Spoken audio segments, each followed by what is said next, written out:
Con Carlo Foschi, vicepresidente dell'Alitalia. È stata una bella partita, avete sorpreso sicuramente la Venere in bikini, vi siete portati in vantaggio. Peccato forse negli ultimi minuti con l'uomo in più poteva arrivare il pari.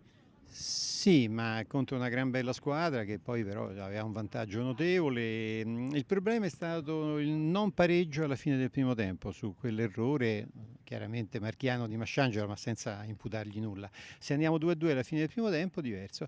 Sì, sì, loro sono rimasti in 7 negli ultimi minuti, però è una squadra organizzata, è una squadra che ha un'ossatura seria, insomma non era facile. Ci abbiamo provato, comunque non hanno giocato, ma la partita è stata buona. Adesso considerate che noi abbiamo tutte quelle più forti adesso, però ci proviamo, andiamo avanti. L'importante è che la partita è rimasta nei binari della correttezza e tutta una serie di situazioni.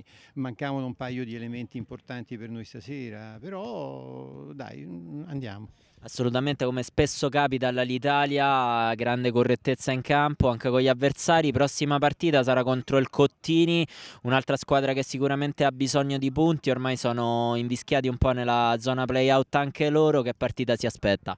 Una partita seria, una partita di grosso sacrificio, loro anche avranno bisogno dei punti, ce la giochiamo lì tranquillamente. Vorrei sottolineare ancora una volta quell'aspetto della correttezza, e questo secondo me è importante e non sempre questo aspetto viene rispettato da tutti quanti, però è una questione che poi ognuno se la guarda dentro casa sua. Stasera non ci sono stati problemi di infortuni, cose varie, eccetera. Abbiamo giocato con un portiere che non era abituato alla squadra, però e comunque attenzione, tanto di cappello alla Venere in Bikini che ha vinto meritatamente. Un pareggio poteva esserci pure, insomma. Perfetto, grazie. È sempre un piacere.